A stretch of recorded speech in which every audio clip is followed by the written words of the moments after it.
Halloween 4, The Ultimate Edition by Nicholas Grabowsky. Prologue. Haddenfield, Illinois, at one time long ago had been a peaceful town, just like any typical town, away from the boisterous rumblings of factories and packed bumper-to-bumper cars and buses and cabs on busy streets and intersections.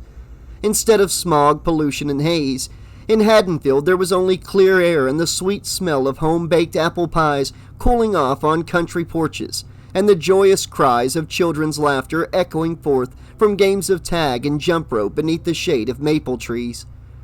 This was a town of the seasons, a town where the magic of Christmas and the building of carrot-nosed snowmen waltzed with time's glorious dance of tradition, where Easter egg hunts and the July 4th fireworks show down at Fallbrook Park were anxiously awaited by everyone, year after year.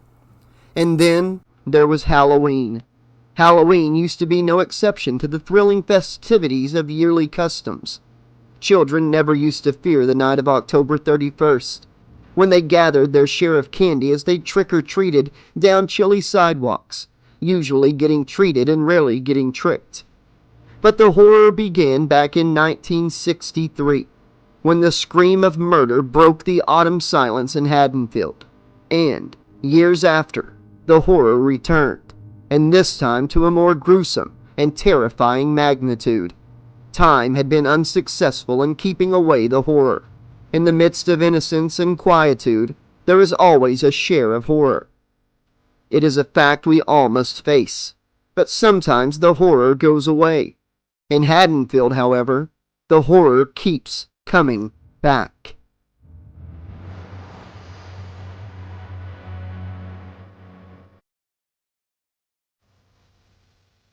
Chapter 1. A muddy wave rolled over the shoulder of the rain-drenched road as the medical transport bus cut through the showers. The thick blackness of the night was illuminated only by the bus headlights and an occasional flash of lightning. The crimson hues of autumn burned from horizon to horizon, but seemed to remain within the boundaries of the sky, disassociating themselves from the darkness of the world below.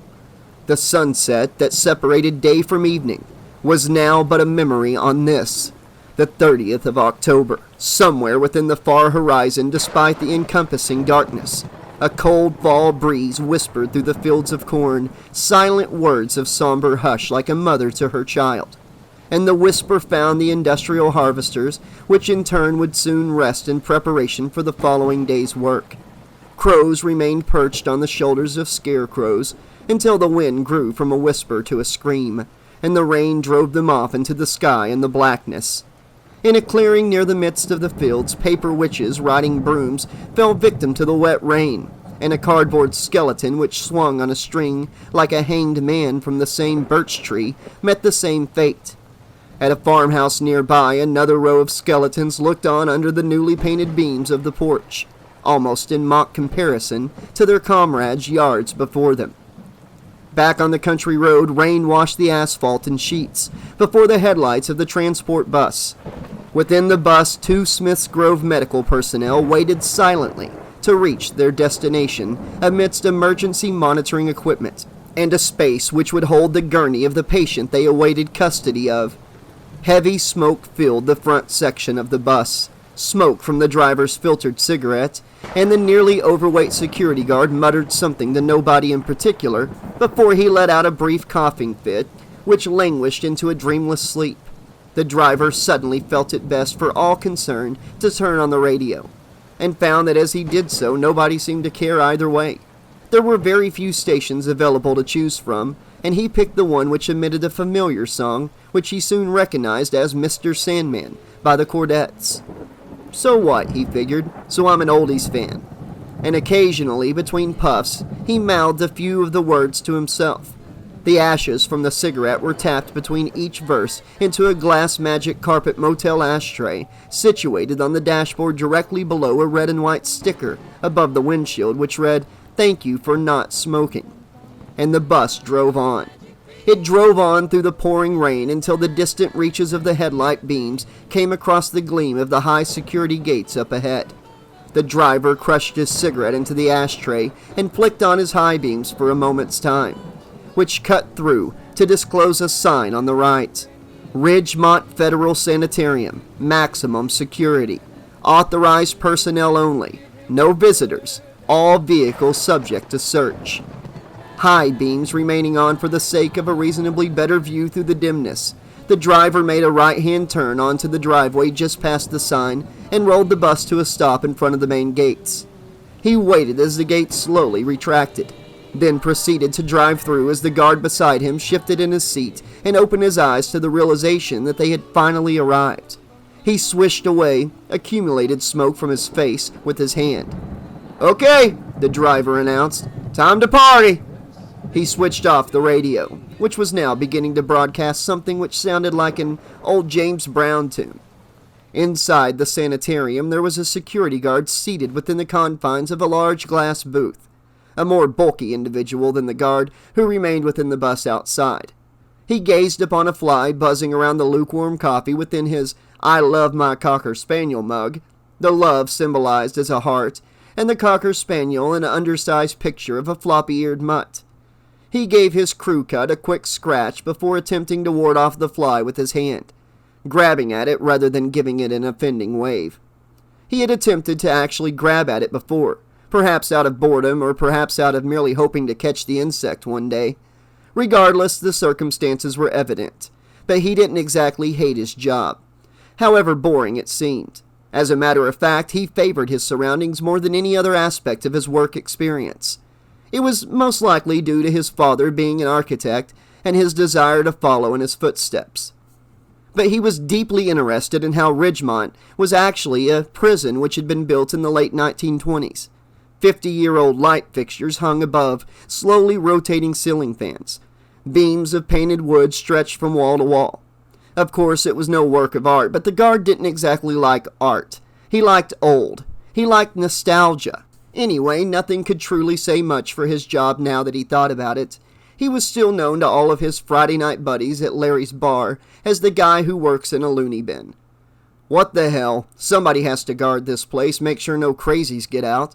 Sometimes crazies get in and they don't even have to be the damn patients either. He tested the coffee with his finger to make sure it really was lukewarm, then swirled around what little cream there was floating towards the center. He thought he heard within the next second what sounded like snoring and turned and saw his companion guard on the stool beside him as always, and he was simply clearing his throat and turning another page of Field and Stream. Turning back to his coffee, the fly gone to return again possibly later, the guard looked up and saw the two attendants from Smith's Grove. He withdrew his finger from the coffee and set the mug down next to a small buildup of paperwork. He gave his crew cut another quick scratch. "Good evening," one of the attendants spoke cheerlessly. The other attendant, a woman, looked on with much the same enthusiasm. "We're from Smith's Grove?" No shit, the guard thought, seeing that it was written several times over their uniforms. "All metal objects in the tray on your left," he told them. There weren't very many objects for this tray, and the guard barely managed them a glance. He was busily sorting out the paperwork before him, found something on a clipboard, and proceeded to jot something down. He continued talking. "Purpose of visit? Patient pickup and transfer to Smith's Grove," the male attendant answered. Another clipboard, more jotting, another sip of coffee. "All right," he said. "Hold on a second. I'll take you down there myself." The guard grabbed the last clipboard and stood from his seat. His fingers disappeared under the counter, and a buzzing issued forth the news that the two could now enter the glass door through the side. He joined them as the other guard with the magazine took his place at the window, reaching for the Spaniel coffee mug. The guard with the attendants turned to him, noticing this. "I got mono," he warned half-jokingly. The guard set the coffee mug down. The two attendants then proceeded to follow the guard down a silent corridor. "You're late," he told the two. He wasn't angry, he was simply inviting conversation. "Yeah, well, you should be on the road," the male attendant exclaimed. "Hell of a night, huh?" the guard said. "Real charmer." The guard led the two attendants down the silent corridors, silent save for the echoes of their footsteps against the gray stone floors. Soon enough, after they passed a series of small, see-through offices, a janitor's supply closet, and employee restrooms, they arrived at what the guard referred to confidently as the corridor of the crazies. The three of them beheld locked ward doors bearing small square windows. There were faces behind the windows, faces of human beings, the degenerates of society. Some appeared to be distressed and physically damaged, but what they all had in common, the attendant swiftly noticed, was that each one of them displayed the same emotion, some sort of agony. For some, the agony was distorting their physical appearance, creating elongated arms and cheekbones, as if from starvation. Others were beyond agony, simply staring blankly into empty space. Staring. Forever staring. "First time here?" the guard asked the two behind him. "Hope it's the last time," the woman remarked. "You never get used to 'em," the guard said, keeping his eyes ahead of him, not looking up. "You never get used to the faces." As they passed, the three felt the eyes of the onlookers gazing out, watching them, gawking at them. Their faces pressed to the glass, molding their faces into the undersized panes. One man's scar tissue rubbing off and creating a crimson smear, his hot breath now a steamy film. The woman turned away, disgusted. "They're all criminally insane?" "They're here, aren't they?" the guard replied. He scratched his head once more. The woman noticed a paltry layer of dandruff dots on the shoulders of his uniform. "Over there," he pointed. "We got a man used to pick up hitchhikers. You see, take their picture, bath 'em, cut 'em, bake 'em in a stew pot. Left side, we got a woman does everything in threes. Buried 3 husbands, 3 children, alive, you know. Next to her is an obstetrician. He murdered every 9th child he delivered, then stole their bodies and kept them in this huge nursery in the basement. We even have a 10-year-old who had his family for Christmas dinner. Literally, took the leftovers to school and handed them out as sandwiches to his friends." A saneless wail issued out from one of the rooms as they passed, and the woman exhaled a languished voiceration of intermingled dismay and disgust as she caught sight of a small boy's face against yet another window. His eyes widened to the extent that they appeared to be lidless. The male attendant uttered a slight groan. "Jesus Christ!" "Christ got nothing to do with this place," the guard said. Up ahead, the gaping mouth of an elevator awaited their admission, and they formidably obliged the invitation and entered. The doors joined, and the guard turned to them. He was neither smiling nor frowning, but his gaze was that of pure dread. It was times like these that he hated his job. He'd much rather be swirling his finger in lukewarm coffee back at the front desk, combating flies. Now he was forced to combat fear. "This," he said, "is where society dumps its worst nightmares." The harsh winding of their mechanical descent was frighteningly boisterous, and the woman attendant thought it wise to simply keep her eyes glued to the level indicator and her mind not on the human abominations viewing them in the corridors, but rather harnessing it within her skull. As sub-levels ticked off one by one, the security guard had to raise his voice over the reverberating noise to continue. "The one you're picking up, just talking about giving me the willies. Decades ago, Halloween night killed 16 people, maybe more, out to get his sister. Nearly got her too, the poor woman. But his doctor, of all people, his doctor, shot him 6 times, and the bugger got away. The doc found him again, shot him, set him on fire, both of them nearly burned to death. So, glad to see this one gone, yes indeed." The indicator was now at the lowest level. The elevator jolted to a stop. The woman attendant drew her breath in. The guard looked at her. "Welcome to hell." He raised his hand to a wall-mounted lockdown latch, and the elevator doors opened to yet another pair of doors, still caged, which in turn came open with an agonizing creak, thus sounding forth their arrival. Truly, this is hell, thought the woman as she was first introduced to the rush of forced air heating which greeted her out of the shadows.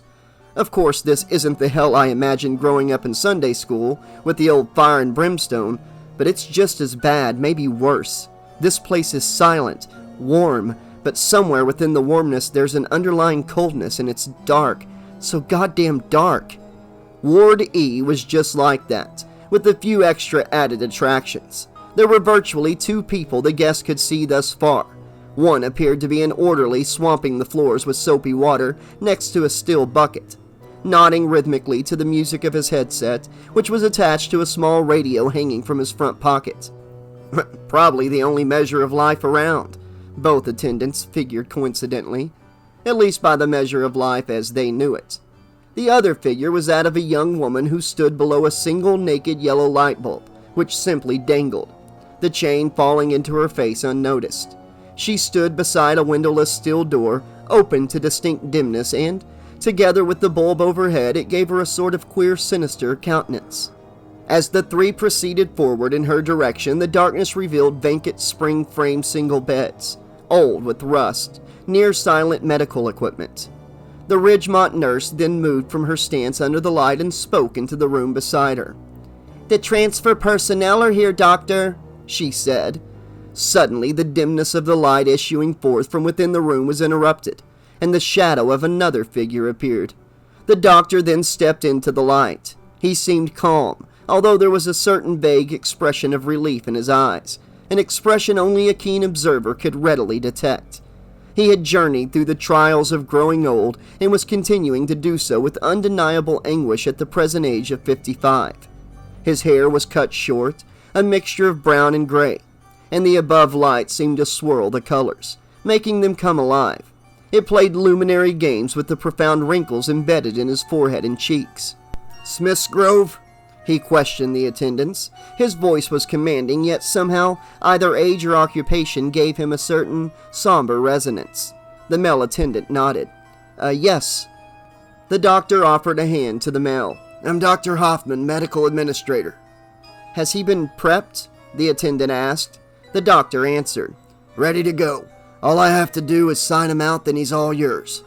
As the two attendants began to follow Dr. Hoffman, who turned and headed back into the cell, the nurse motioned the security guard to follow her in the opposite direction. The guard gratefully obeyed. The first primary objects the two attendants beheld in the room were the gurney and the figure which the gurney held. The figure was motionless, and darkened by the absence of light in its corner of the room. They could partially see the outline of its face, and a closer inspection proved there to be heavy bandages covering its entirety. The rest of the body was garbed in nothing but a white gown, and was in turn covered halfway with an equally white sheet. An IV needle protruded from each arm like tiny unmoving serpents. This was their man. This was their patient. The second object they beheld was the silent monitoring equipment stationed in another corner, diagonal to that of the patient. This bed had been unmade, and the imprint showed that there had once been a body in that space, probably moved out like theirs would be, probably dead. The woman attendant stepped closer to the patient. "You say he's been in a coma for 10 years?" "That's right," the doctor answered, his amazement worn thin. However, the presence of other company somewhat revived his astonishment. "With bullet wounds and severe burns. It's incredible that he's still alive." "A lot of people wish he weren't," the male attendant remarked, remembering the stories he had heard, the stories passed down from employee to employee at Smith's Grove. The doctor stepped over to the wall adjacent to the rear of the steel door and grabbed a clipboard stationed on a rack. As he withdrew a pen from one of the pockets in his white smock, the woman moved over to the body. In the meantime, the male handed papers he took from a shirt pocket and exchanged them with another paper from the doctor, after which was followed by a few scribblings on the clipboard. The woman gazed over the body, lingering for a moment, almost afraid to touch it, then proceeded to check one IV needle, followed by the other. Behind her, the two others were moving back out into the ward. The male attendant spoke to the doctor as he waited for the signing of documents. "I'd assumed Dr. Loomis would be here. Michael Myers is still his patient." Indignant, the doctor looked up and gazed into the eyes of the man. He had ceased scribbling. "This is a legal mandate. Any patient stable for a continuous 10-year period must be remanded to state psychiatric authority. This isn't medical, therefore this matter doesn't concern Dr. Loomis." I was simply saying, it's usual procedure to inform the case, doctor." The doctor returned the remainder of the signed documents. "If Loomis read memos, he'd be standing here right now. Fortunately, his position is more ceremonial than medical. And with Myers gone from here, my hope is that the good doctor will either transfer, retire, or die." Inside the cell, the woman continued tending to the shape in the corner. Pulse, pressure, Breathing was slow and steady. This was the man, the thing that had murdered all those people. She'd heard about it, heard the stories. But they were all just that, stories. The same as reading a newspaper or a magazine. And here lay the story incarnate, right before her eyes. She gazed down upon it, upon those bandages. Pure evil, someone had told her before she departed from Smith's Grove. Pure evil behind those bandages, those scars behind those bandages. She forced her eyes away. Satisfied with the patient's condition, she called out behind her, "All right, let's move him out." Just as she turned away, a naked hand slipped out from beneath the gurney sheet. The attendant, startled upon hearing the rustling, quickly spun around. Her hand went tremulously to her chest as if to ensure the restraint of her heart. The hand had simply fallen off the gurney. She had been checking the patient, checking the IV needles, and the hand eventually slipped because it had been disturbed. That was all. That was it. Actually, it was more like she had been disturbed. The hand was now hanging there limp, deformed by tight, shiny pink burn scars, webbed with ropey colloids of knotted flesh, and it was doing nothing else. So, having placed herself back into the comforting analgesic of her senses, she was ready to move the patient. Outside, the attendants rolled the gurney with the comatose body up the pavement to the rear of the open bus, as the driver and the hefty security guard, who hated smoke, watched on. The attendants snapped up the wheels and locked them, lifting the gurney into the back until it disappeared. After doing so, the male unexpectedly backed into Dr. Hoffman, who had escorted them outside. The woman, her mind growing all the more curious about this dark human monstrosity, asked the doctor if there were any living relatives. "A niece living in his hometown," replied the doctor. "Too young to act as the legal ward." After they strapped the gurney in place, the woman announced that it was locked and loaded, and that they were ready to rock and roll. "Night, Doc," the male said. The doctor looked them over one final time as the team prepared to leave. "Drive carefully," he told them. And with that, the transport bus drove away, disappearing down the rain-washed country road and into the night.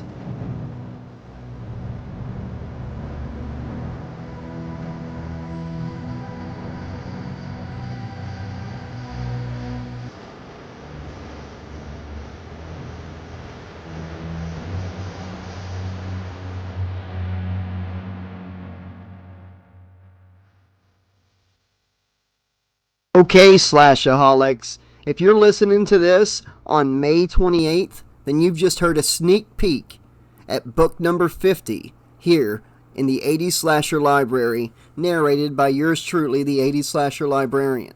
This is just a sneak peek of book number 50. I'll be starting on this book as soon as I complete Child's Play 3. I'm over halfway done with that book, so very, very soon. Hope you enjoyed the prologue and chapter 1 of this book. I've heard nothing but great things about this book and the author, Nicholas Grabowsky. The guy sounds like an awesome author, sounds like an amazing person. I'd love to interview him someday. He has a really cool introduction at the beginning of the book, and like a little essay that he had written that was published in a newspaper or magazine. I'm going to include those in the unabridged version of this audiobook once I complete all the individual uploads with the, 2 to 3 chapters per upload. So yeah, I hope you guys enjoyed the prologue in chapter 1 here, as much as I did. I'm really excited about this book. I've had more requests for this book than most any other book on the channel. Book number 51, which I will be starting once I finish Demon Knight, which will be a book that I'll be alternating with Halloween 4, will be Final Destination, the novelization of the first movie. That's another book that's had a lot of requests on the channel. So in celebration of hitting the 50-book milestone, I'm going to be doing the 2 most requested books, and that's Halloween 4 and Final Destination, the novelization of the first movie. Keep in mind, it will be at least a few more days before I get back to Halloween 4. I will be completing Child's Play 3 first, and don't worry, I will be finishing this book, It's just going to be a few days until the next upload. But I really enjoyed Nicholas's writing style. He really puts you in the moment, really brings his characters to life. Awesome chapter 1. Cannot wait to see what else he has in store. And this is his special Ultimate Edition. This isn't the regular Halloween 4 novelization that you might have read back whenever it was published the first time. In this one, he is able to add in some stuff that was cut from the book by the original publisher. From what I understand, there's extra content, extra chapters in this version that were not in the original Halloween 4 novelization. Some of his own little additions to the story, to the lore, while still staying true to the script that he had to write the book off of. So yeah, I am super excited about this one. Let me know in the comments section what you thought of tonight's upload of the prologue in Chapter 1, if you're as hyped for this book as I am, and I will see you soon. I'm going to knock out those other 2 books. Child's Play 3 will be knocked out first, then I'll be right back here with more of Halloween 4. Until then, this has been your friendly neighborhood 80s slasher librarian saying, okay, boils and ghouls, thanks for listening. Pleasant dreams! And we'll see you real soon. You got anything to say, Michael?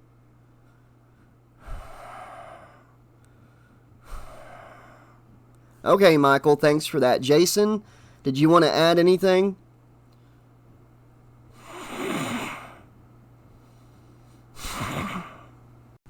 Well, you heard it first right here from Michael Myers and Jason Voorhees. You'll never hear that again, so I hope you paid attention to what they had to say. Love y'all, be safe, and see you soon.